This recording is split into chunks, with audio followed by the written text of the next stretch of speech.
A totally unsurprising study came out recently, which states that 1 out of 4 millennials claims to have precisely 0 friends.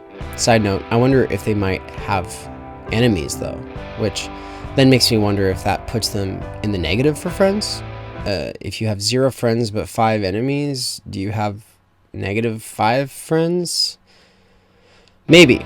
But then again, if you have 1 true friend and all your enemies are friendless haters, then could their hate really ever equate in any way to a 1 true friend? The last side note wasn't an actual side note. It was actually the segue to our real purpose here, to think about friendship philosophically.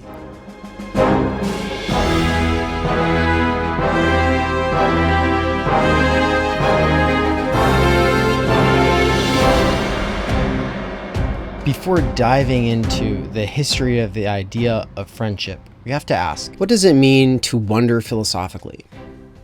Speaking of haters, one recently came up in my comments, of all places, to say it's a good thing none of my subscribers know what philosophy is.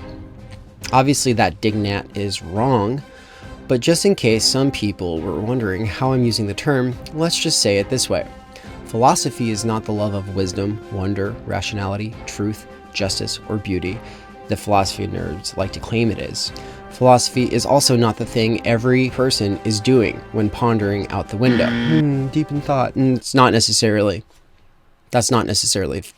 philosophical thinking. Okay, so then, well, what is it? Well, for some people, it's the process of acquiring as many true beliefs and as few false beliefs as possible. But that assumes a certain prioritization of truth over other aspects of life. The thing is that philosophy for you could be about the quality of your consciousness, of your experience of life. You know, it doesn't have to be one that prioritizes epistemology, which is to say theories of knowledge and how you know what you know and stuff like that. And that is often how the YouTube skeptics treat it. Like they act like that is the purpose of philosophy. It's one of the purposes of philosophy, but we could also say that philosophy is, in a certain sense, part of its process is working out internal contradictions that we didn't even know we believed.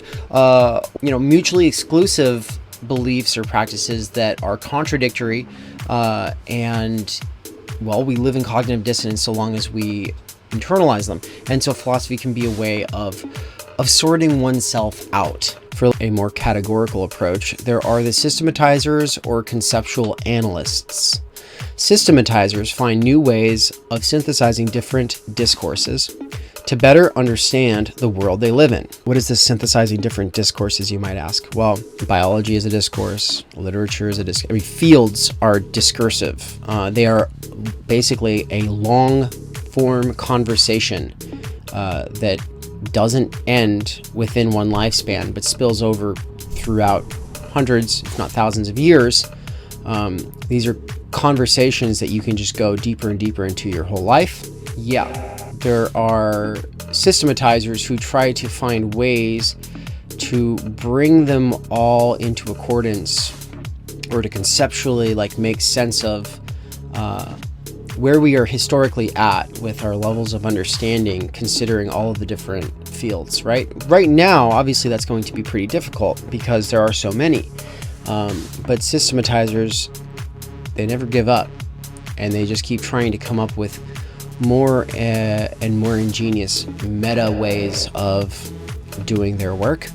And so we have plenty of them still today, though conceptual analysts are a lot more popular in the United States especially. Conceptual analysts pick apart the meaning of words until they're generally useless, though perhaps theoretically pure enough for scientists or logicians. During my studies, I have primarily trained in the conceptual analysis tradition, but my interests in the overall slant of theory plebe content in general is with the systematizers. Today, though, we're taking a different route, which is the third option, the history of ideas. That's right. If you ever do decide to enroll in a philosophy class, and if you pay attention to the way your professor constructs and teaches the course, you should be able to tell pretty soon if they are primarily a conceptual analyst, systematizer, or history of ideas buff. Before we dive into the history of ideas about friendship, to be clear. Just because my interest generally inhabits the turf of systematizers doesn't mean I don't acknowledge all three modes have their own roles to play. It really is too bad when entire departments dedicated to philosophy choose one of these three modes at the expense of the others. In reality, humans are much messier than the classification methods we use to try to understand them, so any given person will typically prove to be some combination of these categories. Anyway, the reason we need history of ideas buffs is so we can see the way phenomena such as friendship are interpreted and passed on through time. Why? Because the ideas we think are our own are all basically watered down ideas that have essentially trickled down from the heights achieved by various thinkers at different moments in history. Or were these great thinkers only really great because they said what everyone else was thinking, but they put it in better terms? Or was it the opposite, that they said what nobody was thinking, but suddenly couldn't get out of their heads after learning? Incredulous wonka these grand theories of how ideas trickle down, the one thing we can be certain of is this. When studying the ancients, we are almost always struck by how some of their observations have either continued to get reproduced up to our current day, or we're astonished by how little humans have changed. In terms of known... side note, when it comes to great thinkers and great texts that form the kind of backbone consciousness of culture, I'm using obviously pretty Eurocentric thinkers, texts, and criteria for evaluating and judging such things. There's philosophy in its various forms in every culture, but there's a pretty sophisticated version in the European Western tradition. That starts in ancient Athens and moves on up through Rome, the Christian church, and then the break from that through the Reformation, the Enlightenment, the Renaissance, and into modernity, and then there's, science and stuff like that. So I just want to say that what makes a great thinker or a great text great is just the fact that they are worth dedicating your entire life to studying. And we know they're worth it because people keep alive the dead. If the dead is worth keeping alive for one person, then they're obviously great. If the dead are worth keeping alive for a lot of people, then they're clearly really great. But if each of the greats of every era, long after they're dead, we look back and they were truly impacted by the other greats of previous eras, then they're really great.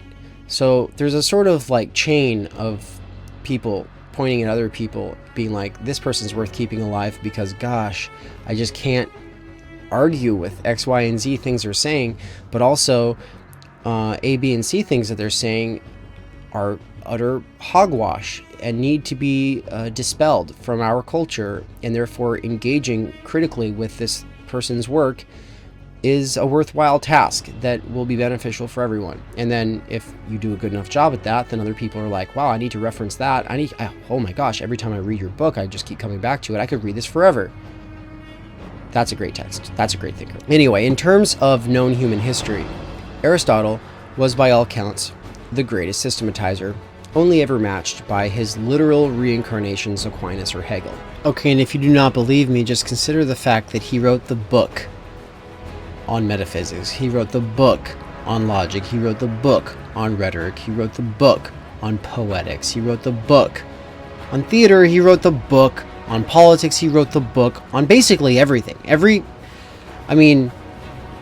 He came up with an amazing system, and it's an absolute tragedy that we only have pieces of it today. In a certain sense, he's the first real philosopher. Socrates was the philosopher who is kind of like Jesus, who went around never writing anything down. Same with Buddha. Other disciples are the ones who wrote it down. And, Plato was the one who wrote down the stories about Socrates. And he was I think a true philosopher. He had a philosophy and, but it's hard to separate Socrates from Plato. Aristotle's the first person who came along and tried to do things in the most scientific and systematic way yet. And kind of wrote the book on everything. And It's those separations between things like poetics and rhetoric, the separations between metaphysics and natural science, that were the real beginning of, well, the forms of comprehension and analysis that are taken seriously today.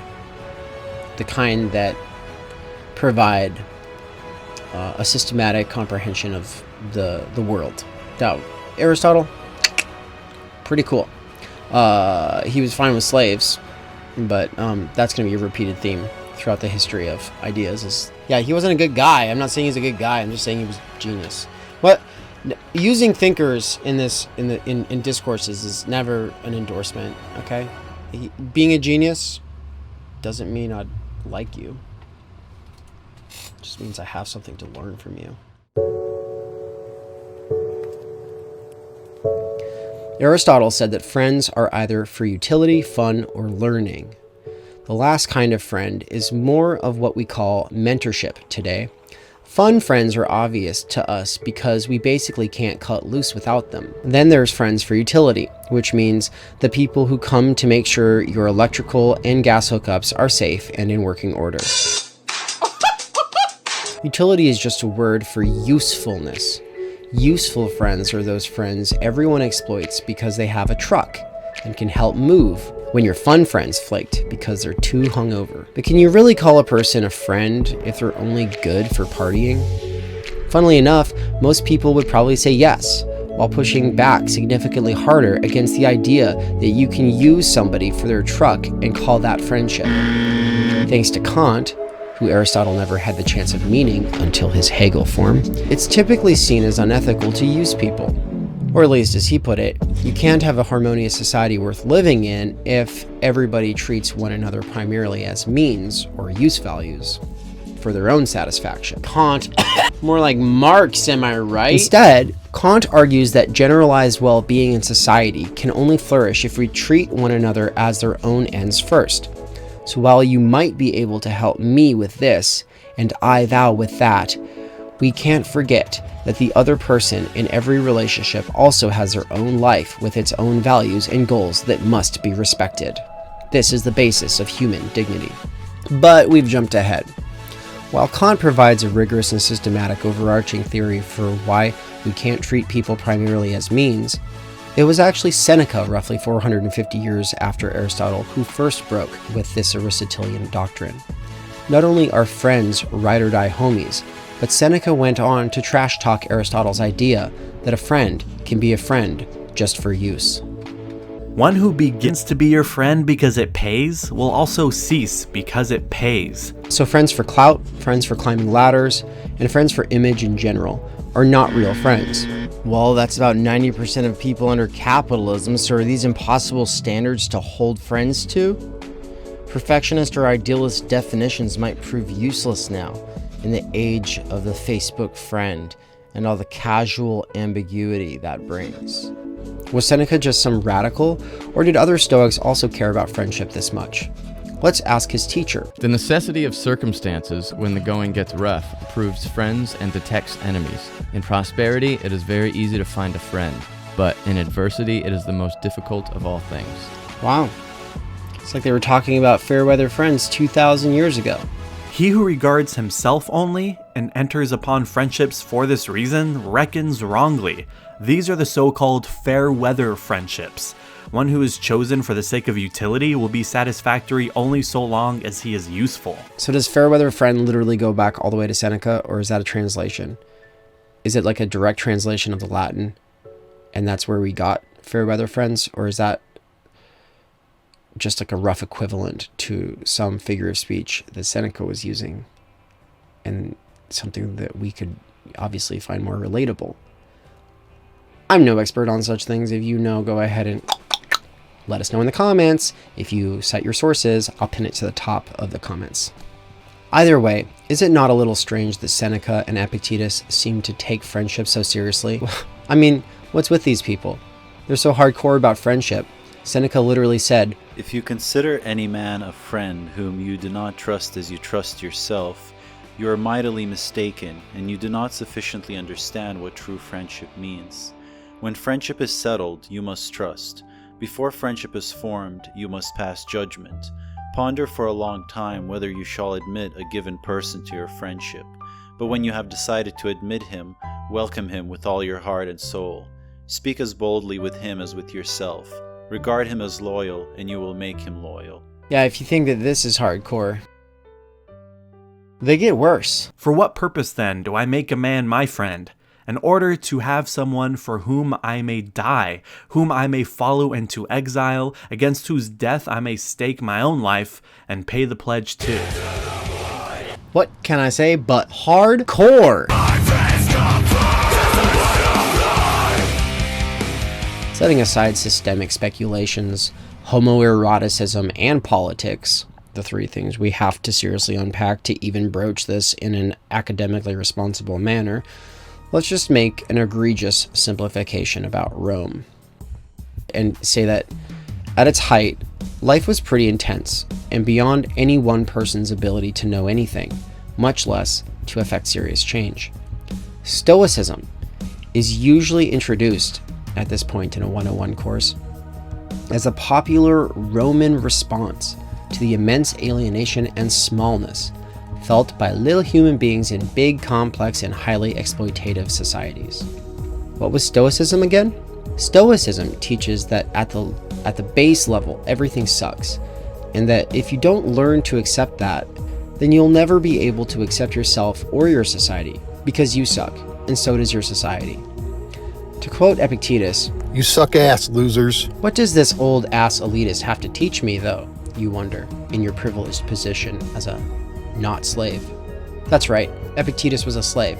He also said, "Suck it up, fools. The more you try to control others, the more miserable you'll be." If everything is suffering, and suffering is only compounded by fixation on things beyond your control, then it makes sense to say you need to focus on those things you can control, such as emotions, thoughts, exercise, and cleaning your damn room. I mean, he was literally Jordan Peterson for Rome, minus the New Age spin on Ayn Rand.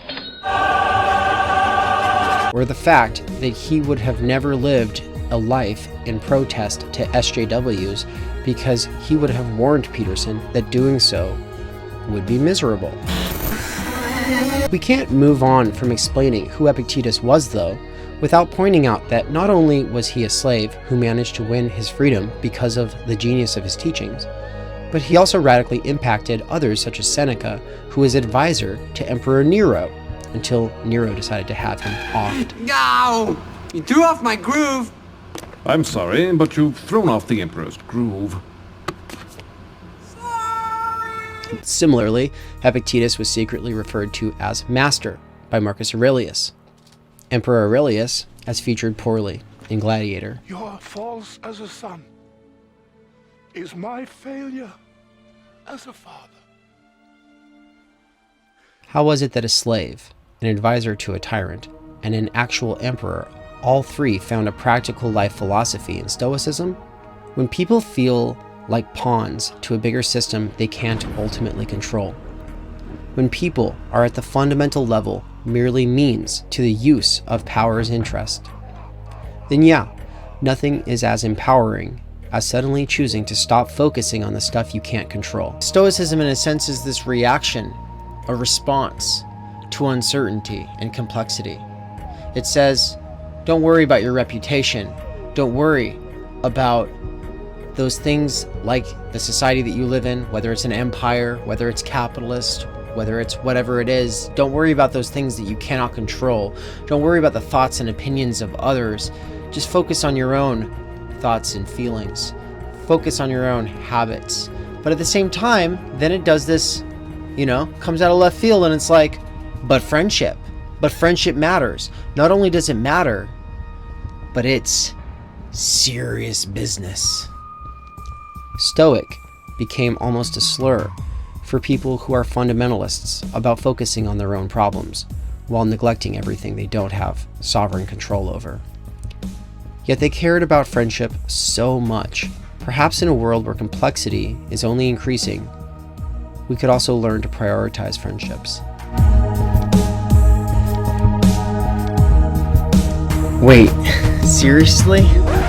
How's this helpful to us now, though, in the age of Facebook friends, in the age of the distraction economy and the gamification of social clout on capitalist platforms, when alliances form around the consumption and expression of signifiers without reference, when really instead of communities, we're in validation gangs, consumer demographics, an age of spectacle, simulation, and simulacra. And who says Epictetus's philosophy caught on because it works, when in reality this philosophy of relative improvement within your societally assigned role doesn't actually challenge the existing structure in any serious way? Doesn't this philosophy of friendship just support power by committing to uncritically support friendships that are themselves political? When Seneca says you should go into exile with a friend or die with your homies, we have to remember that he was a statesman writing for fellow rulers. What about if the existing social order threatens the short and long-term existence of our planet? What about if the existing social order erases you, actively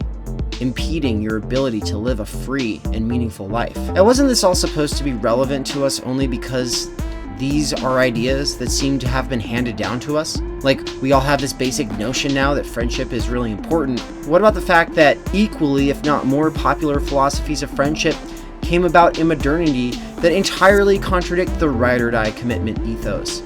For instance, C.S. Lewis is very popular in the US, and he says that of the 4 types of love, the friendship type is really the least necessary, the least essential, that it's basically the one used to kill time, to have a buddy to go golfing with. How do we live in a society torn between ride or die and casually non-essential? Does this just leave us in an ambiguous zone of conflicted beliefs? These are just a few of the many questions that we will be exploring in this series on friendship, philosophy, and critical theory. If you're interested, if you like this essay, if you're interested in the future essays that I'm working on right now, and you want to see those, make sure to not only subscribe, but click the little bell beside the subscribe option so that you get notifications when those new video essays do go up. And if those questions are not the only questions that are coming up for you when you're thinking about all of this, if you've got more questions to add, or if you've got references, resources that you'd like to share with me, for instance, like I didn't know that 1 out of 4 millennials claims to not have a friend. That was something that a friend told me. So if you've got references and resources that you want me to take into account, maybe, factor into my study, then do it. Send it my way. Comment below. Let me know your questions, your considerations, and those will be incorporated into future essays because unlike bigger channels, you have a way greater ability to influence smaller creators and to be a part of the ongoing dialogue and exploration of the ideas that this channel is even considering in the first place. So thank you. Thank you for making this possible. And if you want to encourage me, you can always tip me with a one-time donation through PayPal or become a monthly supporter on my Patreon, like these amazing people whose names are scrolling past right now. So thank you. Leave a thumbs up if you think that you'd like to see more content like this, and a thumbs down if you are a friendless hater. Goodbye.